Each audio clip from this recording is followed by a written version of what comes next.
পদ্মার চরের মাঝে এই যে হাঁস প্রাকৃতিকভাবে বড় হচ্ছে। এই হাঁসগুলা একদম ন্যাচারালভাবে পদ্মার পাশে যে খালগুলো আছে হাতিগাড়া, এই হাতিগাড়ার এই গ্রামের মাঝখানে এই খালটা, এই খালের মধ্যে চড়ে বেড়াচ্ছে এবং এখানে সুন্দরভাবে তারা ভেসে বেড়াচ্ছে। আসলে চর, পদ্মা নদী, মাঝে মাঝে চর, সত্যি অপূর্ব দৃশ্য।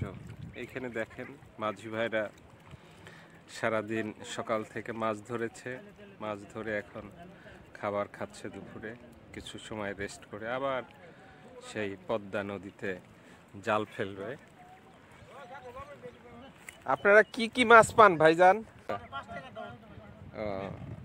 বড় কি মাছ পাইছেন এই সিজনে? আচ্ছা, আর নিচের মাছ কি চিংড়ি না? আচ্ছা,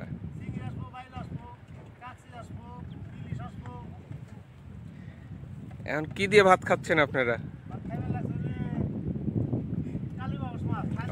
মাশাআল্লাহ, কালীবাস মাছ তো এখন বিরল রে ভাই।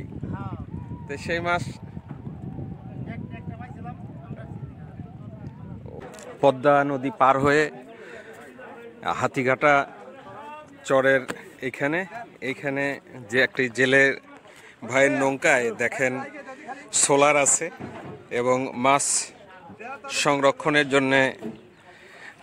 সংরক্ষণ করে রাখার জন্যে বক্সও আছে সুন্দর করে। তারা সারাদিন মাছ ধরে এবং বক্সে মাছগুলা রেখে পরবর্তীতে বিভিন্ন আড়তে সাপ্লাই করে। আমরা আসার সময় চরে ট্রলারটা ভিড়িয়ে তরতাজা কিছু চিংড়ি মাছ কিনা হয়েছে। তো এখন দেখতে পাচ্ছি যে এটা যেসব জেলে ভাইরা এই পদ্মার নদীর মধ্যে মাছ ধরেন, বিশেষ করে চরের আশপাশে, তাদের সুপরিকল্পিতভাবে তারা মাছগুলো ধরেন এবং তাদেরকে বিভিন্নভাবে সাপোর্ট দেন। যেমন এই দেখেন ছোট্ট একটি নৌকা, এই নৌকার উপরে কিন্তু সোলার প্যানেল, পাশে আরেকটা নৌকা দেখেন সেটা এখানে। আসসালামু আলাইকুম রহমতুল্লাহ।